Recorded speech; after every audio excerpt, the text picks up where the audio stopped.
This is the Varsity Sports Show on ESPN 97.5 and 92.5. Your home for youth, high school, college sports, and you. Empowering education and enabling dreams.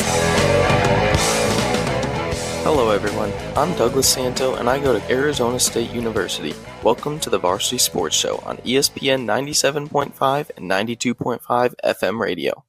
I am living in Phoenix, Arizona now as I am studying at the Cronkite School of Journalism at ASU, but I am originally from League City, Texas, about 30 minutes south of Houston.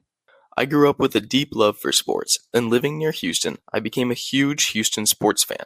However, my mom grew up in Wisconsin, and her sports fandom had a big impact on who I would choose to be my teams growing up.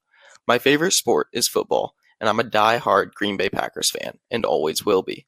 I grew up watching Packers games with my mom and will forever cherish those memories. My second favorite sport is baseball, where I'm an Astros fan. I began watching the Astros in the last couple years of their doom days before they became the powerhouse in the MLB they are now. Whether it was watching Penn State football with my dad, where he graduated college, on Saturdays, or the Packers with my mom on Sundays, football and sports in general has always been a huge part of my life. That's why I decided to come to ASU to study sports journalism. I'm still trying to figure out what I'd like to do after graduation, but I know I want to be working somewhere in sports media. Working with the Varsity Sports Show this summer has allowed me to grow a lot in live radio experience and my interviewing and reporting abilities. I'm excited for our show this morning as we have plenty to cover, whether it be Houston or Dallas sports or high school coaches and media organizations. We have a wonderful show prepared for you all this morning. To kick things off, we'll hear about the Houston Astros and this 2024 MLB season from my colleague from UNLV, Nicholas Anderson. The Astros had a rough start to the season, but they've picked it up lately and are hot as we approach the All-Star break. Here's more from Nicholas Anderson on the Astros' upcoming matchup with their in-state rivals and the young players who've made their impact known for the Stros this season.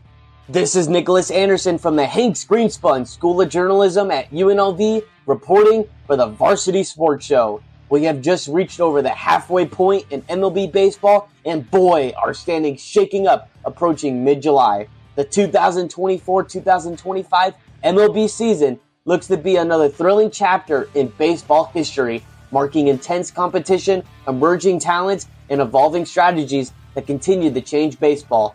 With the new innovative rule changes into enhancing the game's pace and excitement, the new technologies improving player analysis and fan engagement, the season is set to captivate audiences like never before. As the journey unfolds from spring training to the World Series, the 2024-25 MLB season is poised to deliver unforgettable moments and elevate the sport to new heights.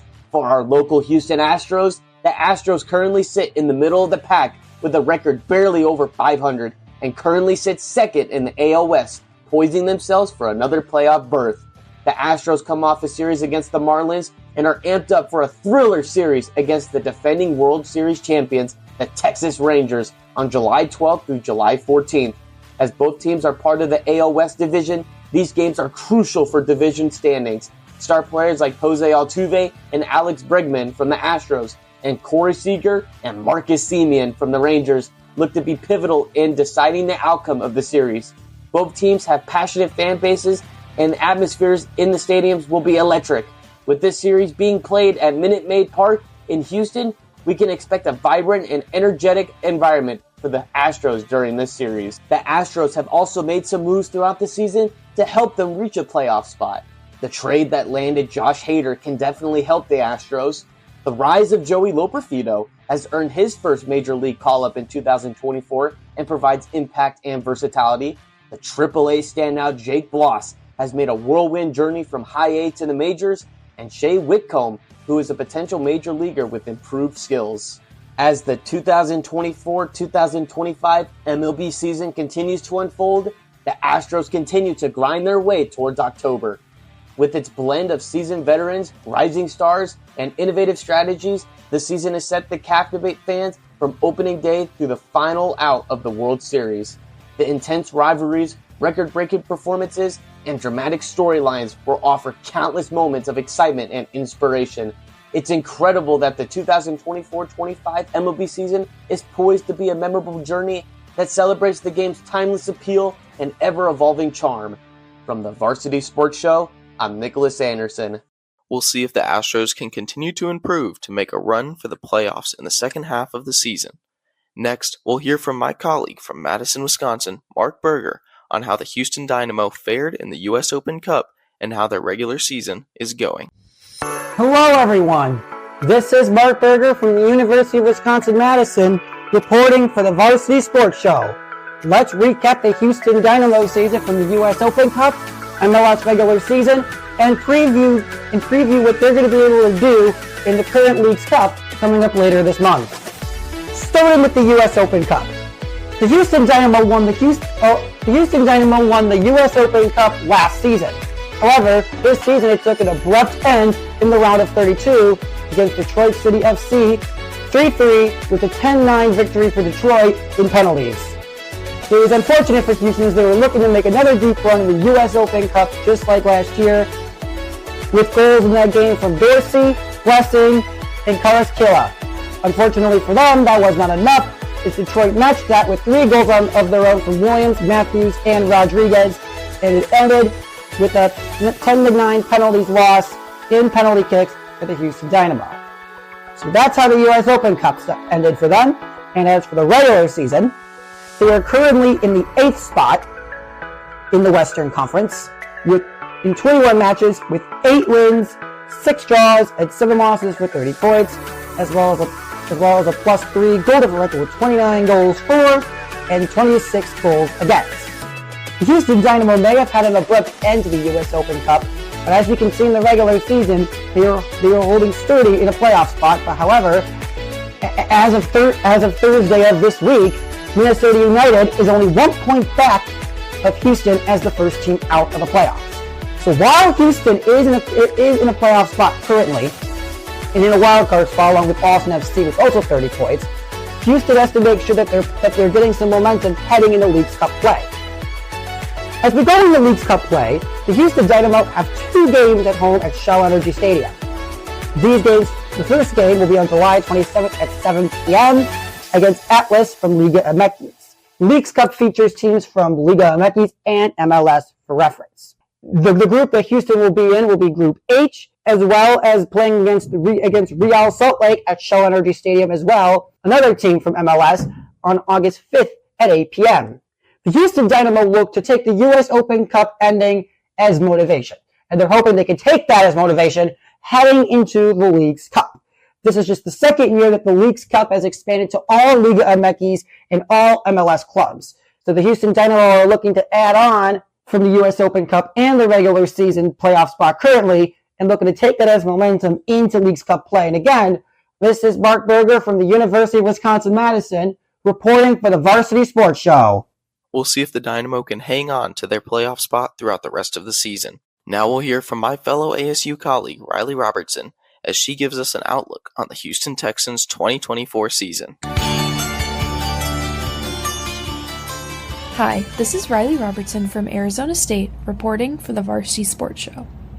Training camp is approaching quickly, and the Houston Texans are optimistic for this upcoming season.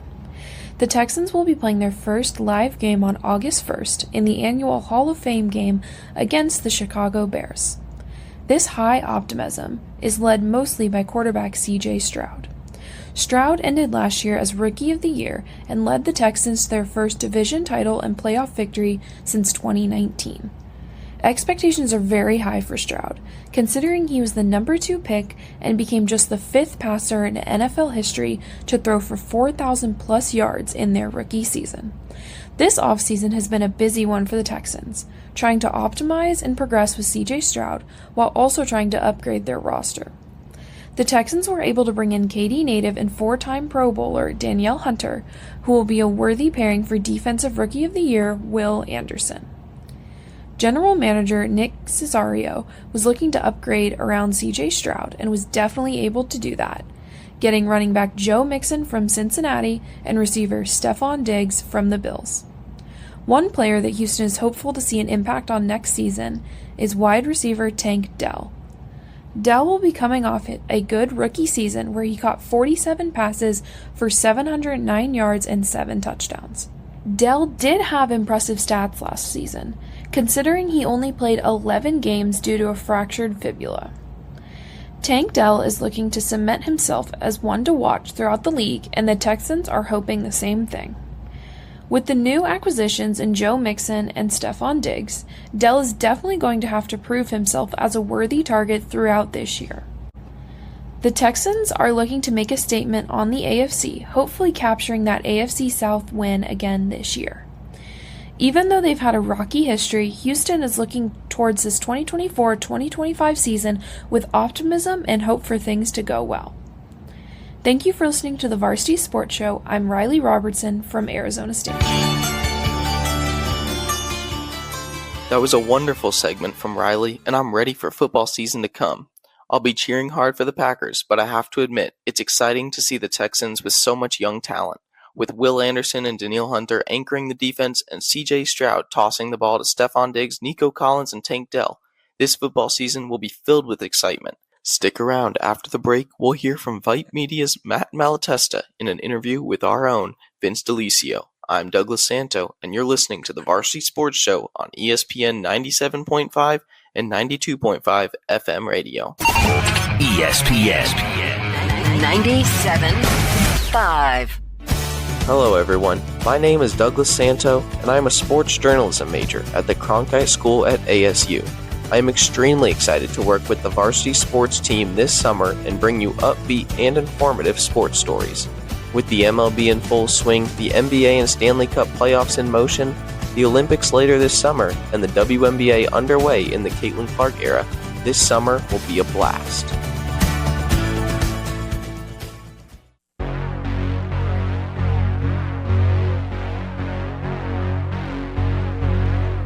You're listening to the Varsity Sports Show On ESPN 97.5 and 92.5. Welcome back to the Varsity Sports Show on ESPN 97.5 and 92.5 FM radio. I'm Douglas Santo from ASU.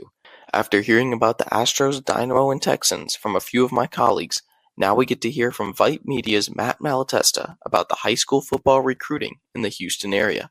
Matt also gives us a recap of a national volleyball tournament that took place in Las Vegas, where a local team from Houston made a historic run. Here's more with Vince DeLisio and Matt Malatesta.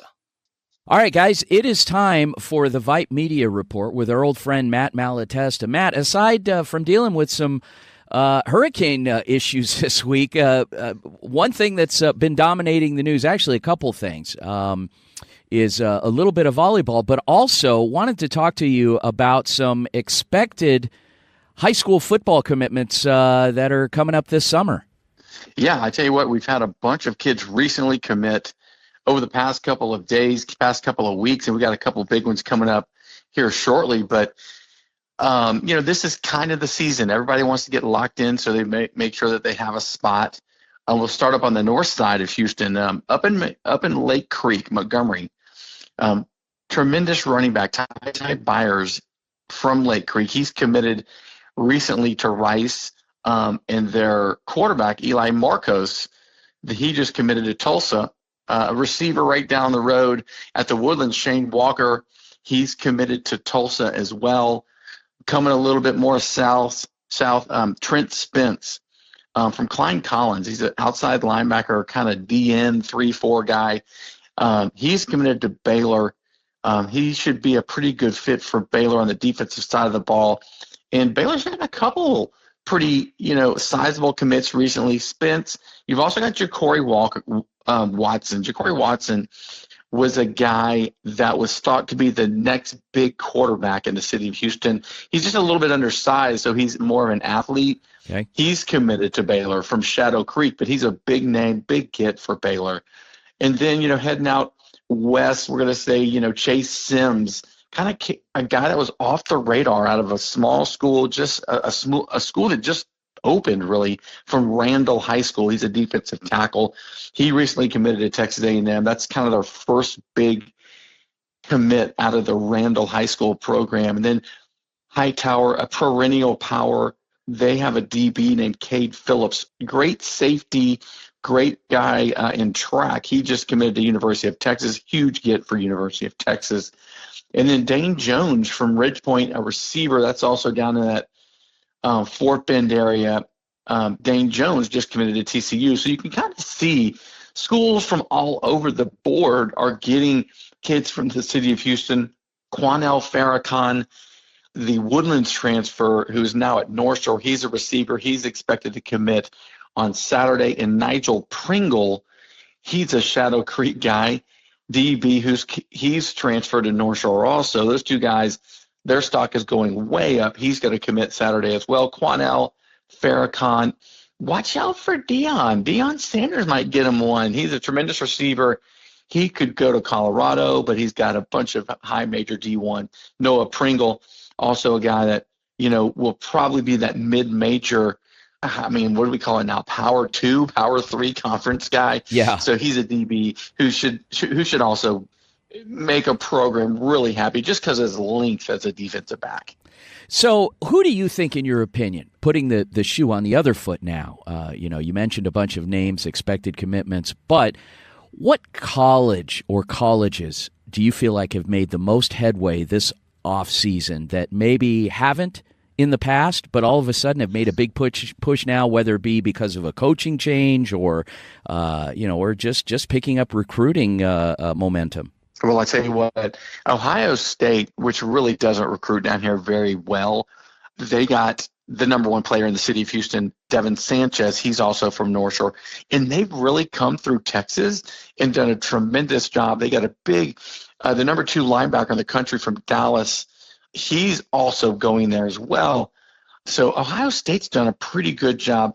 But, you got the new coaching hire at U of H, and they've done a good job kind of planting the flag for themselves as a program. Rice has got some interesting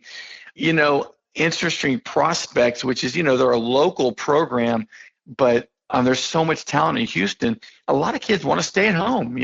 Ty Byers, like I said earlier, from Lake Creek, but they also got DeAndre Hardiman, who's a tremendous running back from North Shore. Also, he's going to Rice. So they've done a really good job.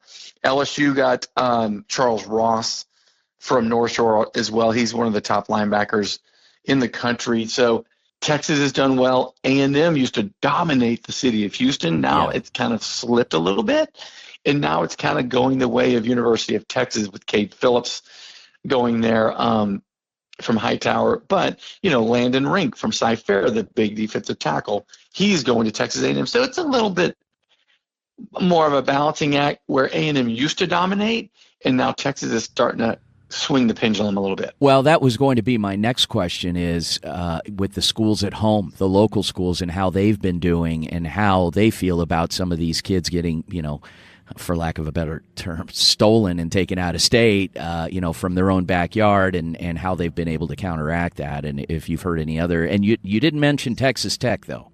No, Texas Tech, they do really recruit Dallas very hard. They do recruit Houston, but they get so much talent out of Dallas. But, Baylor, they really need to win and win quick to save that staff's job over there. So they've kind of made a splash a little bit of late in getting some guys out of the city of Houston, which is, really encouraging for Baylor fans because there's a ton of Baylor fans over here. And then, of course, you've got your Bama is still Bama. They do a really good job. Oklahoma has gotten a few guys out of here. Arkansas has done well in the past, but hasn't really picked up any momentum this year. But the superpowers kind of get theirs. But, a lot of kids are now really staying local because they can, get a decent NIL deal and with, regional TV, they can be seen on TV all the time. So that's become really, really big for those teams. Or for those kids, actually, and their families, for that matter. Yeah. All right, there you have it. Matt Malatesta from the Vype Media Report. Oh, Matt, last question. There was a big volleyball tournament recently. Can you give us a quick summary of what happened there and how a team from Houston fared? So this team from Houston, they were undefeated all year long, and this national event, Vince, is massive. It's in Vegas, and it is the Super Bowl of Super Bowls from the age of 13 to 17 to 18-year-old kids playing volleyball. Well, this team called Skyline here in Houston, with kids going everywhere from Minnesota to Nebraska to UNC to Texas. They lost in the finals. They finished second. They were the silver medal team, a highest and a Houston team has ever finished, and that was the Houston Skyline team. And kudos to them, because we just did our Vype Media Day for volleyball, and it is chock full of national recruits, and they were all in this like one super team who had a tremendous historic season for the city of Houston as it relates to select volleyball. All right. Well, congratulations, Houston Skyline, and for highest ever finish in volleyball. Matt Malatesta. Matt, thanks again for joining us, and we'll circle back with you next week. You bet. Look forward to events. That was a loaded update on the recruitment status of many of the top players in Houston, and what a run for the Skyline volleyball team. Next, you'll hear from me on the Houston Dash and how this season is going. Good morning. I'm Douglas Santo from the Cronkite School of Journalism at ASU, reporting for the Varsity Sports Show. The Houston Dash are the women's professional soccer team in Houston. The Dash play in the NWSL along with 13 other teams across the country. The Dash became a team in 2013 when the Houston Dynamo got permission to fund an expansion soccer team in Houston to play in the NWSL. Once the Houston Dash were created in 2013, they played their first season in 2014. They struggled in their first 6 years, missing the playoffs every year, but in the shortened 2020 season, the Dash went 3-1 and won the NWSL Challenge Cup. The playoffs were canceled that season. Since 2020, the Dash's top finish has been 4th place, and they made the playoffs that year in 2022.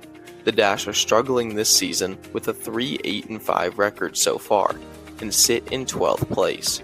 However, the bottom half of the standings are bunched up with plenty of opportunities to move up. The NWSL has a break until August 23rd, as many players will be in Paris competing in the Olympics.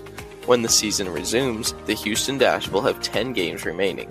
Despite playing the top team in the league, the Orlando Pride, twice, the rest of the Dash's schedule is not as difficult down the stretch. The Houston Dash's offensive attack has been led by forward Diane Ordonez, who leads the team with 4 goals this season. The future of the Dash is bright as they continue to grow support and funding for the team. Majority owner Ted Siegel announced earlier this year in March the Dash would add the team's first technical director in team history, with their role being to identify talent, help with roster construction, and oversee different parts of soccer operations, adding another mind to the coaching staff to produce the best outcome possible for the team. The Dash continue their season on Friday, August 23rd against the Orlando Pride. For the Varsity Sports Show, I'm Douglas Santo. The Dash have a lot of work to do down the stretch of their season, but we'll see if they can turn it around in time to make a run at the playoffs. Don't go anywhere. After the break, you'll hear from C3 Studios program director Amber Pecsenye, who played a pivotal role in helping me discover my interest in sports media. C3 Studios was an amazing experience for me in high school, and you'll get to hear all about what it is after the break. You're listening to the Varsity Sports Show on ESPN 97.5 and 92.5 FM radio. ESPN 97.5. Hello everyone, my name is Pham. I'm a student at Santo State University, majoring in journalism with a minor in communications. I'm excited to contribute to the Varsity Sports Show this summer. I'm looking forward to telling the story of a game through an X's and O's perspective.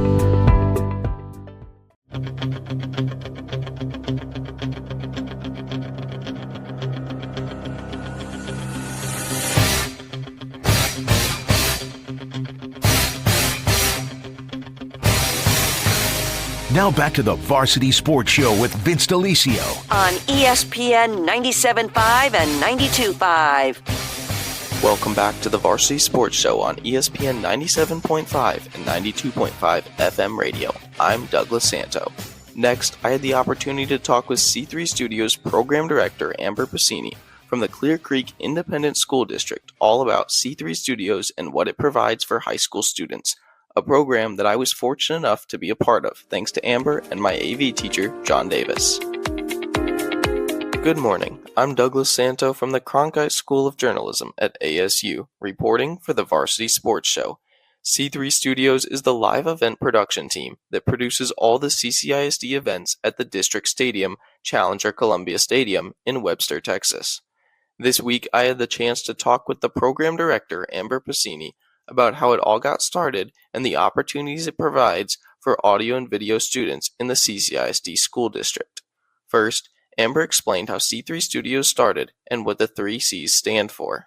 Back in 2013, myself and Dave Durr, who was the Clearbrook AV teacher, saw a lot of our friends in the Houston area who were freelancers and AV teachers started to get video boards.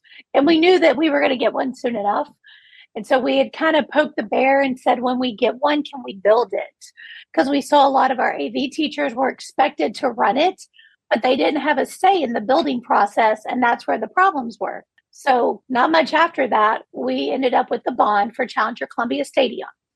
And the video board and the control room were not included in the bond. We proposed to pay for the video board off of marketing funds, and the control room is supported through CTE funds, Career and Technical Education, because we treat it like a lab. And to my knowledge, we are the only high school that does that, which in return allows us to have more upgrades and some more integration. So the bond passed. We built the Challenger Columbia Stadium. Dave Durr was the director of Clear Creek Creative Studios, because we knew we were going to do more than just live production and football. So we wanted that to have an expansive title. So C3 Studios was born. So Dave Durr ran the program for 3 years. He split his time between teacher and director. And then he wanted to go back into the classroom. The district created a full-time position, which was the hardest interview of my life. And I was lucky enough to be the director of C3 Studios in 2019. And this is going into year 5 or 6. Amber works with the communications department to sell the advertising and creates most of the content that goes on the video board, and the students help create the highlight and intro videos for the teams each week. Next, she took me through what happens on a game day, along with the other events C3 Studios produces. We have about 14 students now that work every game day. We have 2 high cameras, an end zone camera, RF on the sidelines, and RF that goes into the student section for crowd and B-roll and sponsorships. We have TD, director, shader, replay operator with Dreamcatcher. We just got an expression as a CG op.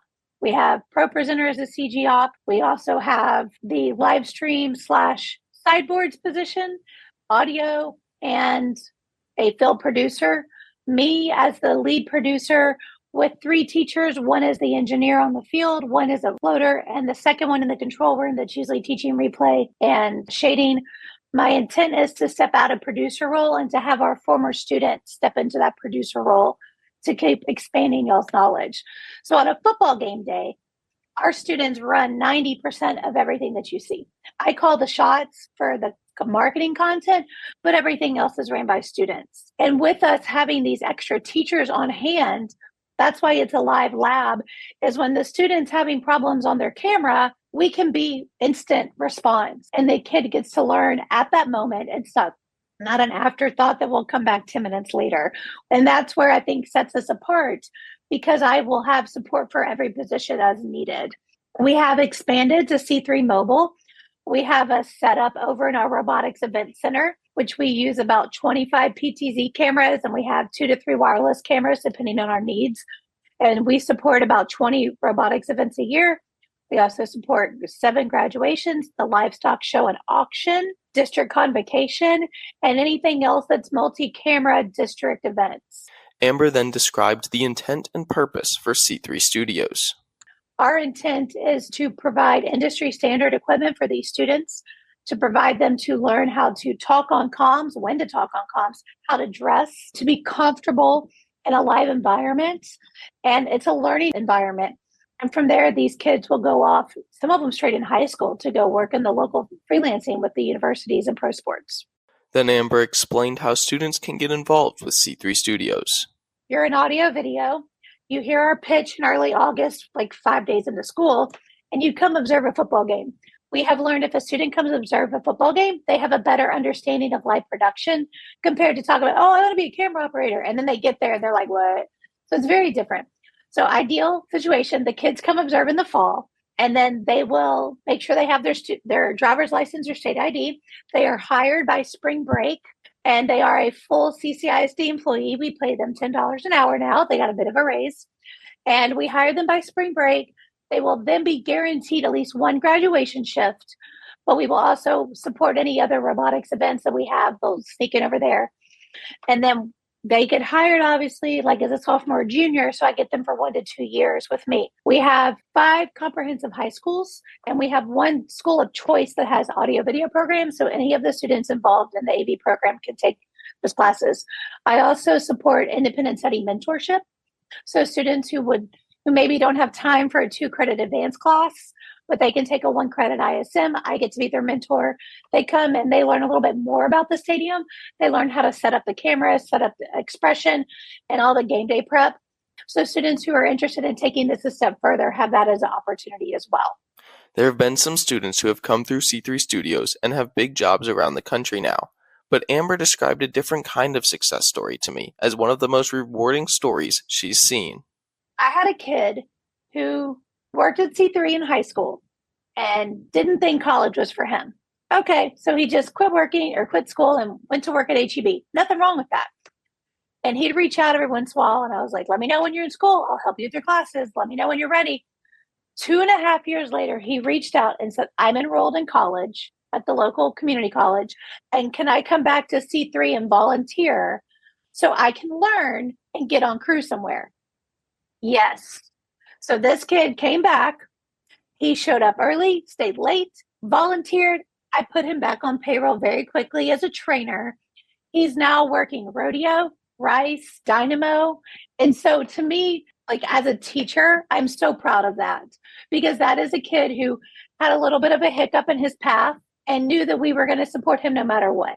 And I love that. But on the other side of that, getting to work with you guys as coworkers, not as your boss, is pretty awesome. This year, one of our C3 students, McKenna Moore, will be a director at Texans on Switcher 2. She will be my boss because I'm her graphics operator.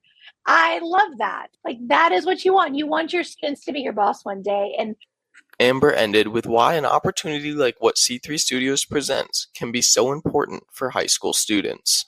So I didn't do this till I was a junior in college. I didn't know I could make money and work in sports. I'm a college athlete, and I didn't know I could work in sports, okay? I love the fact that our school district knows that not everybody is going to be a 4-year university kid. Not everybody's even going to be a 2-year kid. So we give them tangible skills and confidence to go into the workforce. So, out of the 20 kids that we have on crew, we usually get about 15 a year, and I keep the former students as trainers. So that 15 kids a year, we're getting more numbers, but maybe 5 go to college for this. And so the rest of it is, what are we doing this for? I had a kid who graduated from Texas State. She's working in marketing in New York. She got the job because she knows how to reply to an email. She knows how to dress and show up on time. So that to me is, if you guys never go to video, you can still call me. I'll support you. But I think it's important that we give kids a job and expectations and a learning environment. So I think that it's really important as educators that we provide that learning environment, even if I got to hound you, but that you learn how to be an adult. I had the opportunity to work with C3 Studios during my time in high school and learned many things along the way. Maybe most importantly, though, how to be responsible and follow directions. Thank you for listening. For the Varsity Sports Show, I'm Douglas Santo. C3 Studios was such an important stepping stone for me in my journey to ASU that I'm so thankful for, and enjoy seeing so many other students with the ability to learn and grow as well. Next, we'll hear from my colleague from the University of Florida, Robert Diaz, on the Houston Rockets' off-season acquisitions and their outlook for next season.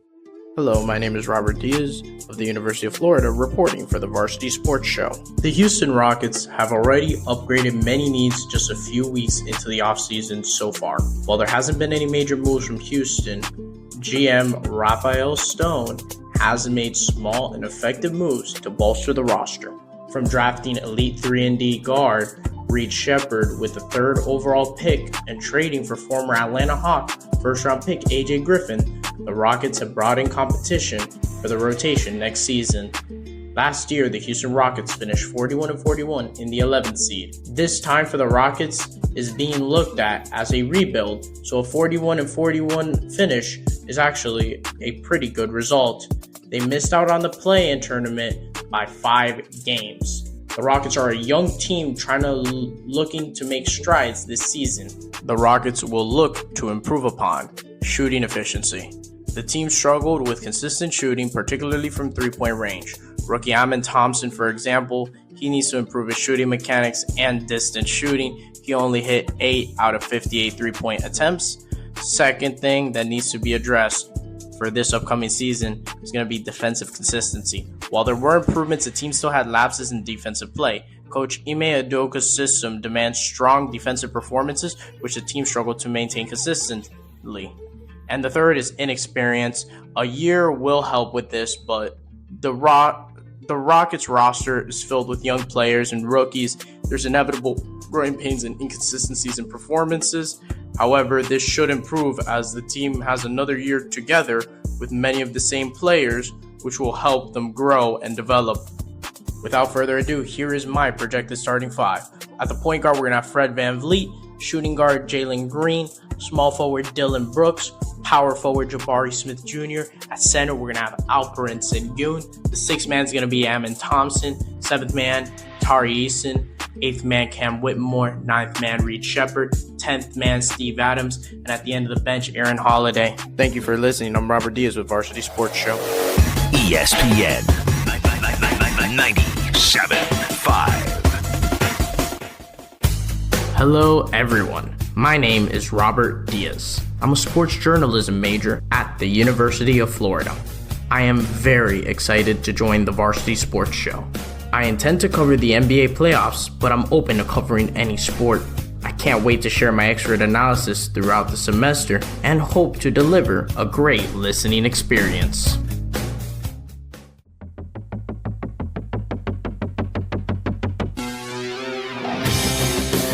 Now back to the Varsity Sports Show with Vince DeLisio on ESPN 97.5 and 92.5. Time now for I Want Winners Coaching News. All right, guys, it is time for coaching news. You know, normally we tend to focus on coaches in and around Houston and the state of Texas. Today, we're going to be expanding our reach just a little bit. As last week we had Coach Jeff Skurin, who was doing some clinics out in Paris, France. Today, we've got a college football coach from Arizona that spent much of his earlier career in the state of Texas. His name is Mike Nesbitt. He is the head football coach at Ottawa University, Arizona, OUAZ, and we are going to talk to him a little bit about the state of Texas. Coach Nesbitt, welcome to the Varsity Sports Show.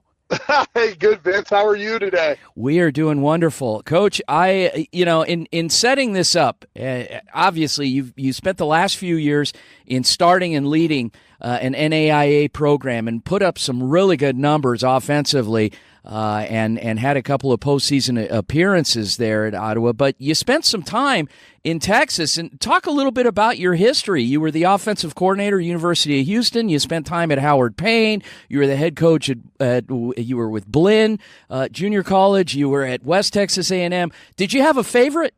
Oh my gosh. Well, yeah, kind of. I guess, we had a great time at Blinn College. We really did. When we were in Brenham the 2 years I was there, we were lucky enough to win the national championship there in our second season, and being able to live just right there, between Austin and San Antonio and Houston, and the people in Brenham were great. You got Bluebell ice cream and all that cool stuff right there. We had a good time there. But the 18 years I spent in Texas and being to work with some great coaches at Howard Payne with Vance Gibson and Phil Fuller and those guys, and just some of that. I mean, I was real lucky. Those 18 years I got to spend out there in Texas and made a lot of really close friends and had a great time. So I don't know if I had a true favorite. Each spot was a lot of fun for sure. Well, you spent some time in the city of Houston as well when you worked at the University of Houston, and having to work with the high school coaches there. What was that experience like? Because Houston is a hotbed for all things high school sports. I was real fortunate because my 18 years there in the state, I recruited some form or some part of the city of Houston my whole career. So my first time there, I was actually on that north side of town, and I had all the Cy Falls schools, and then I went all the way out to Katy with Coach Joseph, and I had Coach Rathfield, and those guys. And then I was even over in North Shore and Galena Park with Coach Amon and some of those, and Coach Teichel over there in Rosenberg. So I was really fortunate, that I think that the neat thing about the city of Houston and kind of the outlying areas is how well the coaches are prepared in every sport, from football, basketball, track, softball, baseball. The high school football programs there in that city are given everything they need. The head coaches in all those sports actually, could be involved and care about those kids to help them get recruited. It was at that time when I was there, I was with Coach Meekins, which is, he's been at the University of Texas and been out at Houston now and to different places. And just the program he had up at Westfield was phenomenal. And before Coach Amon retired at North Shore, there was so many good football players in that Galena Park area that it was the competition and the environment and the buzz around high school athletics, especially this time of year. All those coaches are going to coaching school, I think, this coming week. And it's just the excitement of it and the feel of the city and how important it is really to a city there in the city of Houston is the high school sports. And so when you look at it, right, it's a major sports city with a vibrant high school athletic programs for sure.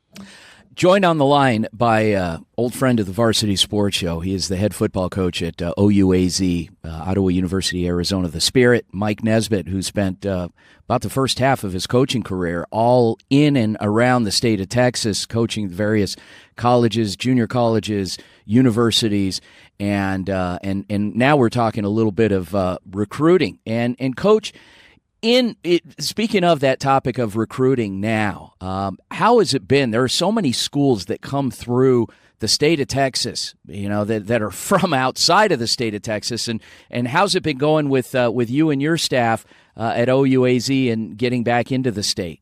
We've always, kind of kept our ties up. Our first original staff, we had several guys that have either coached or were from and grew up in the state of Texas where we could, kind of just always keep our eyes on guys. And some of our better players, over the time have all had Texas ties. You look at our field goal kicker for the last 4 years, and Landon Reeves, he was a good kicker out of West Texas, and a small little town out there that we had some connections with that we could keep some eyes on. And then our starting quarterback and all-conference All-American player last year, Luke Jerome, he was a Pasadena high school kid, local guy in Houston, and we were able to get on him and get recruiting him and got him all the way out here to Arizona. And, he's done nothing but great things for us. And so we always have our eyes, on different guys and different places that we can maybe find a guy.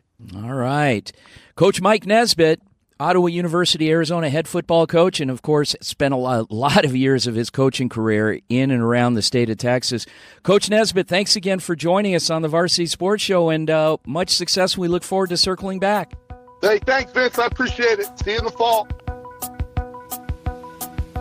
I'm Pham from San Diego State, reporting for the Varsity Sports Show.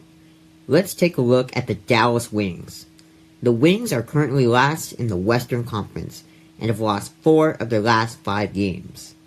The Wings are continuing to search for answers.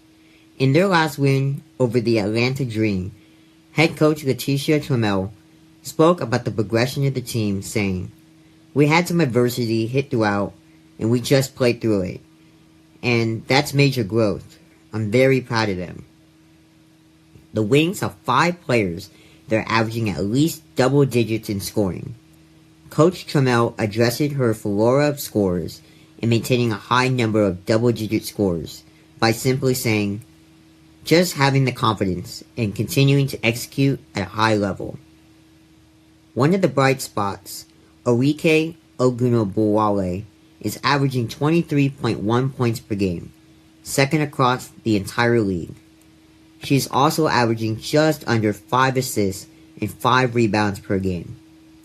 Recently, Ogunbowale was named to the All-Star game. It will be her 4th straight All-Star appearance. Earlier this week, as Ogunbowale was warming up pregame, she spoke on ESPN's WNBA pregame show. She credited her teammates for scoring success and said, "It's more playing off the ball and finding my teammates so that I'm more open in the game. That was a big thing I wanted to focus on in the off-season, was finding my teammates. And if they knock down shots, then the floor opens up for myself. Earlier this week, Dallas Wings announced a partnership with Heritage by Mindy McKnight as their official hair care partner today. The agreement with the hair care company features in-game, social media, and community activations. McKnight stated, "With Dallas being my family's hometown, I'm so excited to get further involved with the community and the Dallas Wings organization. I'm looking forward to partnering with the team on fun activations." The Wings are set to have a pair of national televised home games this week, starting off with a matchup against the Los Angeles Sparks, followed by a date with the Indiana Fever, featuring rookie sensation Caitlin Clark. Reporting for the Varsity Sports Show from San Diego State, I'm Mac Pham.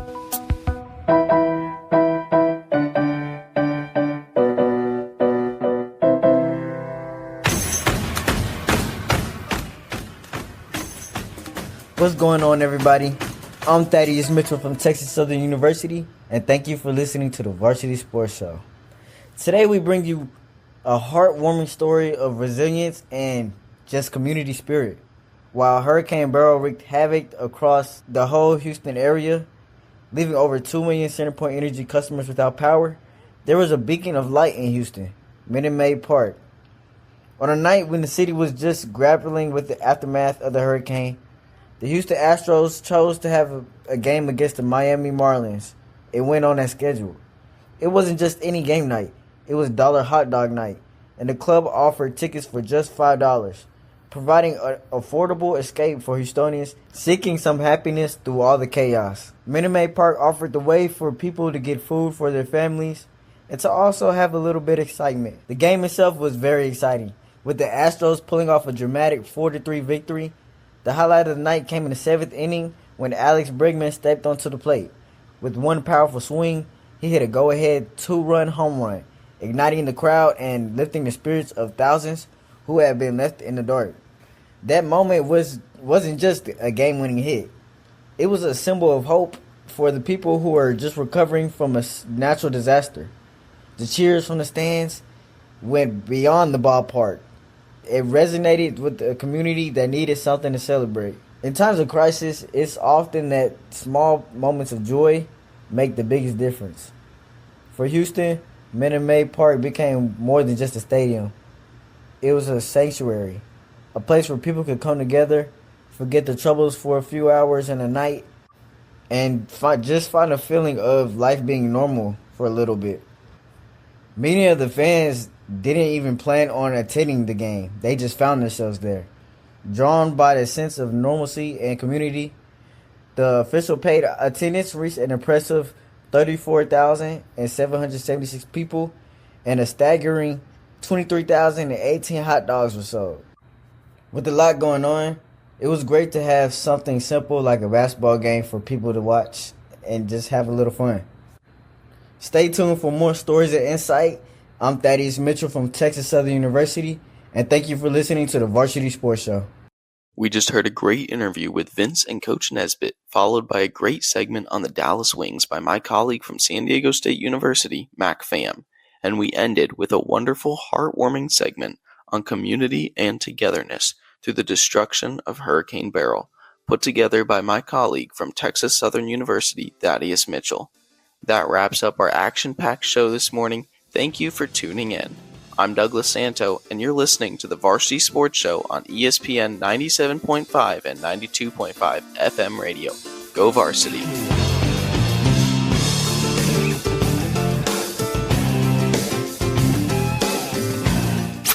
You're listening to ESPN 97.5. We're taking a break. Okay, that's cool. Hey everyone, I'm Thaddeaus Mitchell from Ball Springs, Texas, and I am a senior studying radio, television, and film in the Martin Luther King School of Communications at Texas Southern University. I am very excited to join the Varsity Sports Show this summer, and I will be giving you quality news on basketball, football, baseball, and all other sports.